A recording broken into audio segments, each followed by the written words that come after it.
ইউনূস সাহেবের কথা শুনে আপনারা হাসতেছেন। এই ডক্টর ইউনূস সাহেব নাকি পালায়ে গেছে, গুজব ছড়ানো হচ্ছে দেশে, কথা কয় না? ডক্টর ইউনূস পালায়, হ্যাঁ বলে এই যে উপদেষ্টা যারা আছে হাসনাত আব্দুল্লাহ, সার্জিস আলম সহ সব পালিয়ে গেছে, কেউ দেশে নাই।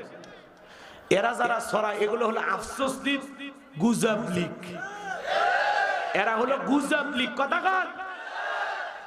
ডক্টর ইউনূস পালাবে কেন? উনি কি করছে? দুর্নীতি করছে, 10 বছর ধরে চেয়ারে বসে আছে, হ্যাঁ মাত্র কয়েকদিন হলো বেচারা ক্ষমতায় নিয়েছে।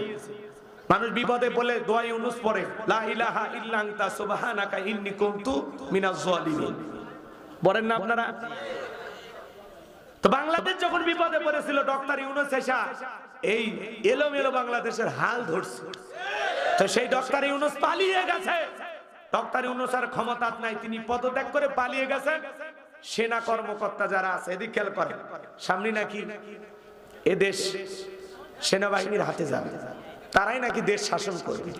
এই যে নানা ধরনের গুজব যারা ছড়াইতেছেন, আমরা বলতেছি ভাই আপনাদের গুজবের জায়গায় থাকবে দেশ, দেশের গতিতে এগিয়ে যাবে।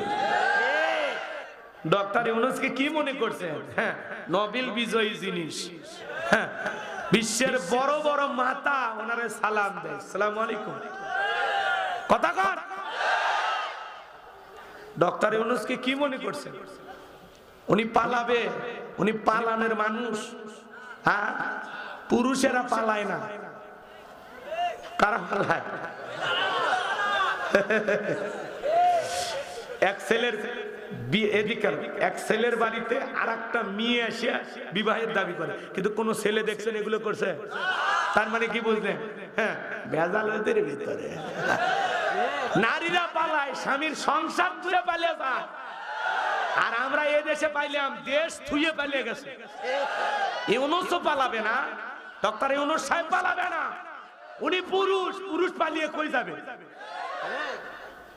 কথা কর। অনেকে বলতেছেন তাহলে ওই সিরিয়ার প্রেসিডেন্ট পালাইছে, ওইটা আলাদা হিসাব, উনিও জালেম ছিল, উনিও স্বৈরাচার ছিল। তা ইউনূস সাহেব তো আছে কয়েক মাস, এই কয়েক মাসে কি এমন করছে যে উনি পালিয়ে যাবে? বলে ইউনূস সাহেব পদত্যাগ করে পালিয়ে গেছে, দেশে নাই। ইউনূস সাহেব দেশে নাই, কোন জায়গায় লুকিয়ে আছে, সময় মতো বের হবে, কথা কা। উনি কি বারবার মিডিয়াতে এসে নেকা কান্না করবে? কোথায় কি করতেছে প্রত্যেক দিন এসে উনি টকশো করবে নাকি আপনাদের মতো?